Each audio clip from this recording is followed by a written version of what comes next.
नमस्कार।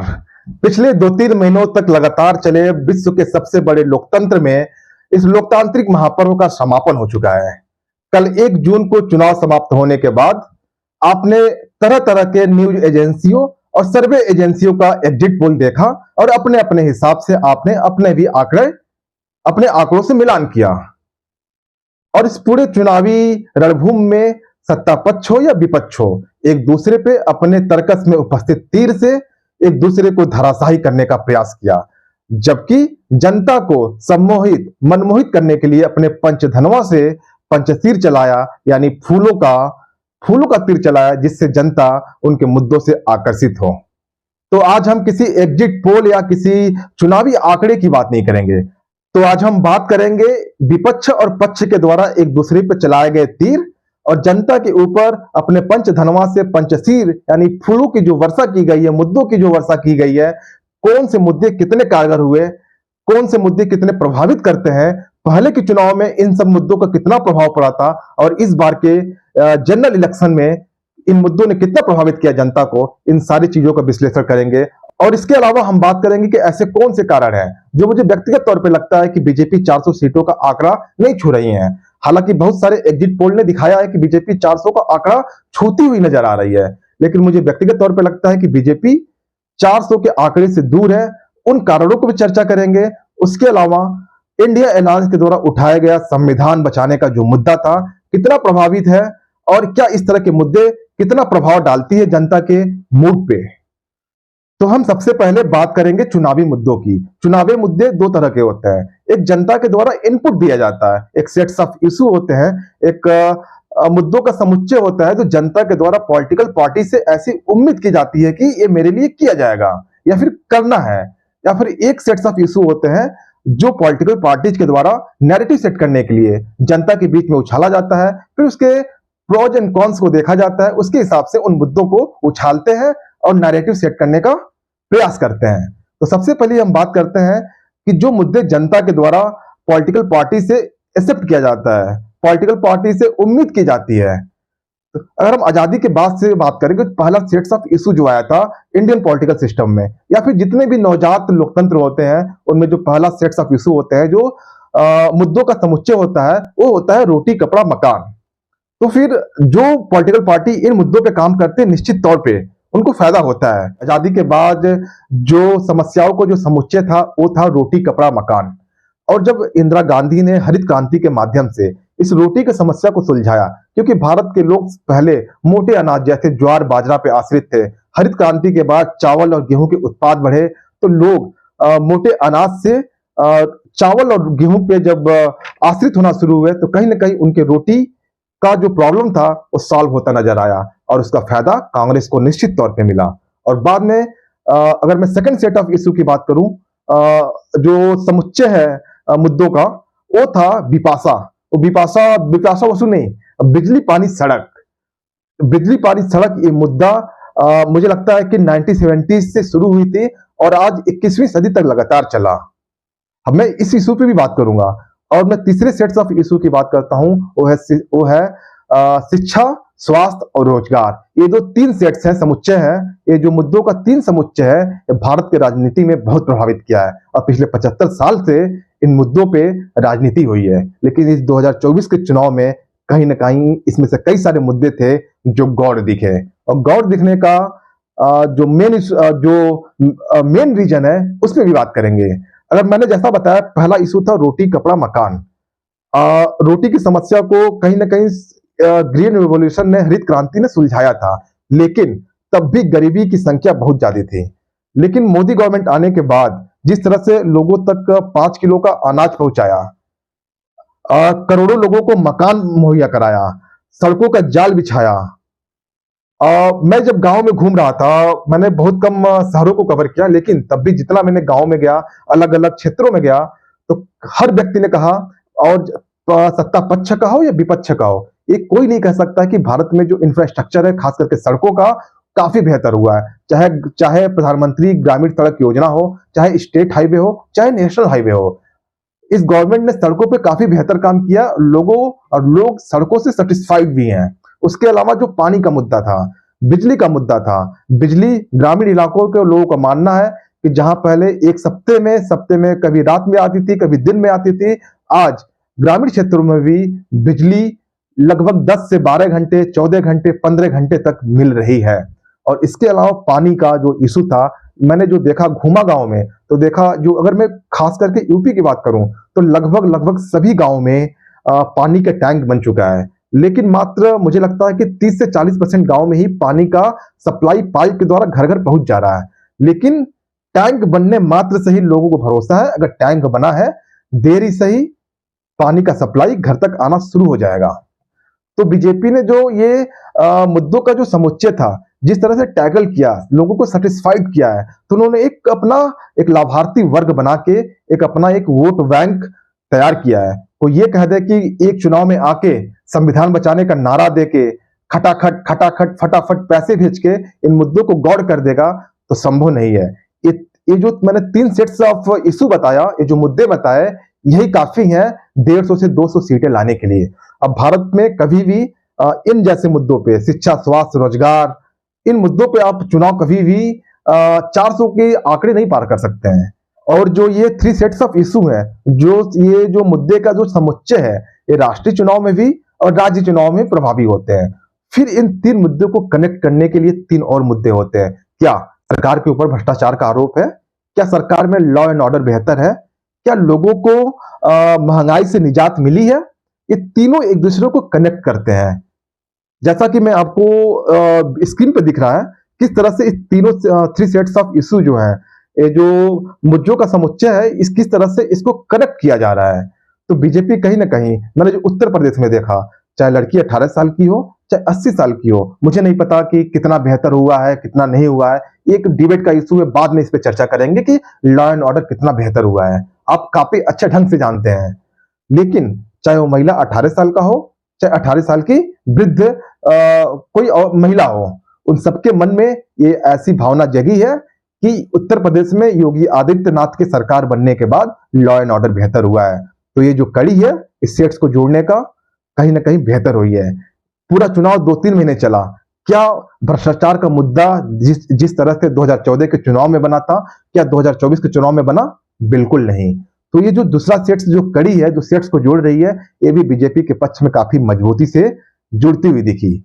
और इन मुद्दों को जोड़ने वाला जो तीसरी कड़ी थी वो थी महंगाई। मैंने ग्राउंड पे देखा, आपने भी देखा होगा न्यूज चैनलों पे, अलग अलग जगहों पे, अपने क्षेत्रों में महंगाई का मुद्दा एक बहुत बड़ा इशू बना हुआ था। और ये महंगाई का मुद्दा, जो कड़ी है, ये टूटती हुई नजर आई, जिसके वजह से बीजेपी को बहुत बड़ा नुकसान दिखा। और अभी तक मैंने जितने भी मुद्दों की बात किया, उसमें से 2 सबसे बड़े लूफहोल्स थे, वो था रोजगार और महंगाई। उन दोनों पक्ष पे कहीं ना कहीं भाजपा फेल थी, जिसके वजह से ये जो कड़ी थी वो टूटती हुई नजर आई, जिसकी वजह से ये जो फाउंडेशन था, उस फाउंडेशन में कहीं ना कहीं दरार देखने को मिला। और उसके अलावा मैं आपको बता दूं, और जिन मुद्दों का मैंने बात किया, उन मुद्दों से आप 300-400 सीटें नहीं जीत सकते हैं।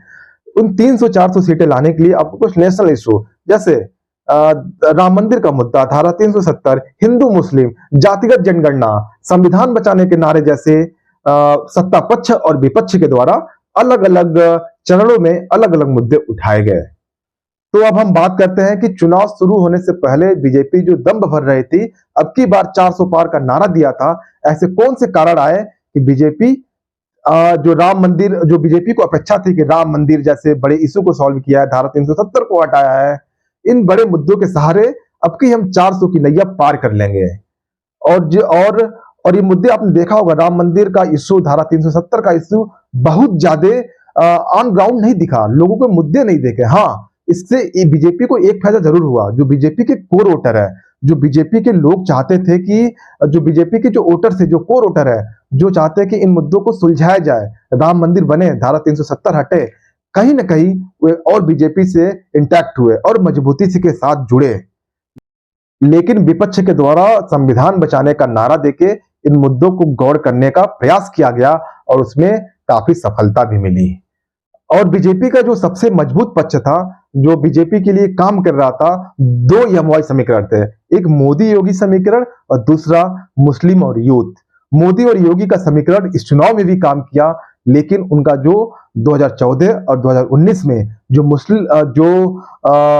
महिला और यूथ ने बीजेपी के पक्ष में जिस तादाद में वोट किया था, इस बार यूथ कहीं ना कहीं बेरोजगारी के नाते, पेपर लीक होने के कारण जो गुस्सा था, उसकी वजह से एक बहुत बड़ी संख्या में यूथ ने इस बार इंडिया अलायंस को वोट किया, जिससे बीजेपी का जो यूथ वोटर थे कहीं ना कहीं उससे छटक के इंडिया अलायंस की तरफ जाते हुए दिखे। लेकिन उसके बाद भी मोदी जी का राष्ट्रीय नेतृत्व और जिस तरह से महिलाओं का बीजेपी के साथ अब भी भरोसा दिखाया, उसके वजह से बीजेपी अब भी मजबूत स्थिति में खड़ी हुई दिखाई दी। अब हम बात करते हैं इंडिया गठबंधन की इश्यूज के। जो इंडिया गठबंधन ने संविधान बचाने का नारा दिया था, वे कहां तक सफल हुआ। इंडिया गठबंधन ने जो संविधान बचाने का नारा दिया, तो कहीं ना कहीं राम मंदिर और धारा 370 जैसे मुद्दों को टैकल करने में काफी हद तक सफलता मिली, और सबसे बड़ी सफलता मिली दलित वोटर्स का। संविधान बचाने का नारा देने के बाद अगर आप पिछले 2019 और 2014 के आंकड़ों को देखेंगे, एक भारी संख्या में दलित वोटर्स ने बीजेपी को वोट किया, और इस चुनाव में भी वो संख्या वहीं के वहीं रुका हुआ है। जितनी संख्या में पिछली बार दलितों ने बीजेपी को वोट किया था, उतनी ही संख्या में इस बार भी किया है। लेकिन बीजेपी को इस बार ऐसा अनुमान था, ऐसा उनको लग रहा था कि इस बार जिस तरह से और लाभार्थी वर्गों को बड़ा किया है, जिस तरह से आवास, शौचालय, राशन और बड़ी संख्या में मैंने लोगों तक पहुंचाया है, लाभार्थी वर्ग और बड़ा हुआ है, तो ऐसे में जो गरीब और दलित वर्ग है और हमारा जो हमारा बेस है वोटरों का, वो बढ़ेगा। लेकिन संविधान बचाने के नारे के बाद जो दलित वोटर बीजेपी को लग रहा था कि इस बार मेरे पक्ष में जाएंगे, वो संविधान बचाने के नाम पे उनको ऐसा कुछ बहुत बड़े वर्ग को लगा कि भाजपा 400 सीटें आने के बाद संविधान बदल सकती है, हमारे आरक्षण को खत्म कर सकती है। तो इस बार बहुत बड़ा दलित वर्ग इंडिया अलायंस के पक्ष में वोट किया है। अगर मैं उत्तर प्रदेश में बात करूं, पिछली बार सपा और बसपा का गठबंधन होने के बाद भी बहुत बड़ा दलित वर्ग सपा को वोट नहीं किया था, लेकिन इस बार मुझे दिखा कि दलित वर्ग ने लगभग 20 से 25% दलित वर्ग ने इस बार सपा के पक्ष में वोट करते हुए देखा गया, जबकि मायावती के साथ अब भी 35 से 40%, जबकि भाजपा के जो लाभार्थी वर्ग है 30 से 35% वोटरों ने बीजेपी के पक्ष में वोट किया। जिसकी वजह से जो आपने एग्जिट पोल में देखा, जो आपको जमीन पे भी दिखा होगा कि जो इंडिया अलायंस का जो टैली बढ़ रही है, भाजपा को 400 सीटें आने को रोक रहा है, तो ये संविधान बचाने का नारा ने एक कहीं ना कहीं महत्वपूर्ण भूमिका निभाई है।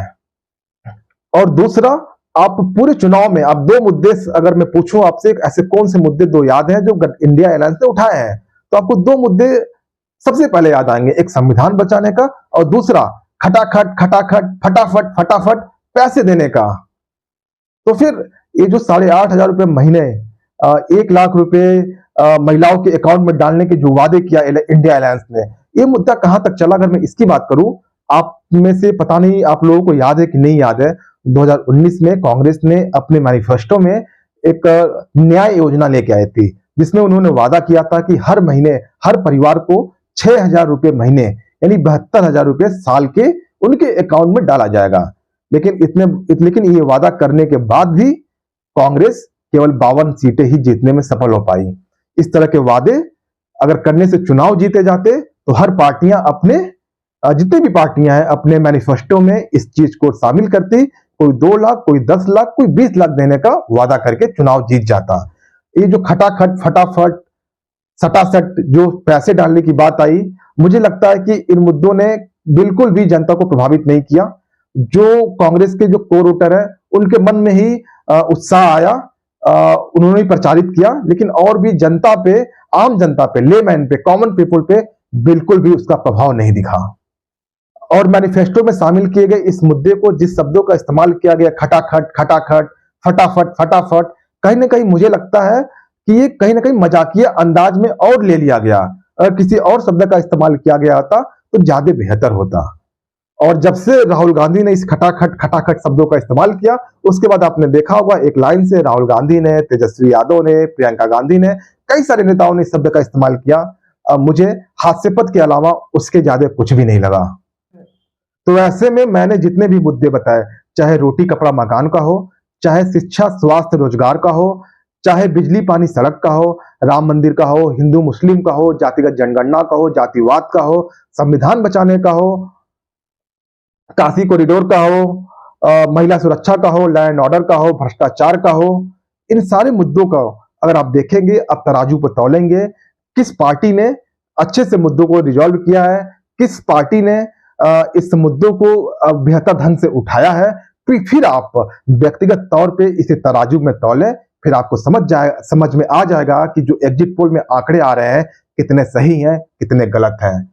और जो मेरा व्यक्तिगत अनुमान है, बीजेपी लगभग 300 से 310 तक के सीटों तक ही जीतेगी, जबकि एनडीए यानी बीजेपी के जो अलायंस पार्टनर है लगभग 350 के आसपास ही रहने वाले हैं। मुझे भी नहीं लगता कि बीजेपी 400 को आंकड़े को छू पाएगी। अगर उन्होंने रोजगार और महंगाई वाले मुद्दे को टैकल किया होता तो फिर ये आंकड़े 425 के पार भी जा सकते थे। बीजेपी ने महंगाई और रोजगार के मुद्दों को टैकल नहीं कर पाया, जिसके वजह से जो उनके जो कोर वोटर थे, जो पिछली बार 14 और 19 में जो बहुत बड़ी तादाद में यूथ ने वोट किया था, यूथ इस बार बीजेपी से छटकते हुए नजर साफ-साफ आए हैं। तो आज के इस अंक में इतना ही। अगर आपको ये वीडियो अच्छा लगा हो तो वीडियो को लाइक करें, सब्सक्राइब करें और आप कमेंट बॉक्स में जरूर बताइएगा कि आपको क्या लगता है कि बीजेपी यानी एनडीए को कितनी सीटें मिल रही हैं और दूसरी तरफ इंडिया अलायंस को कितनी सीटें मिल रही हैं। Thank you.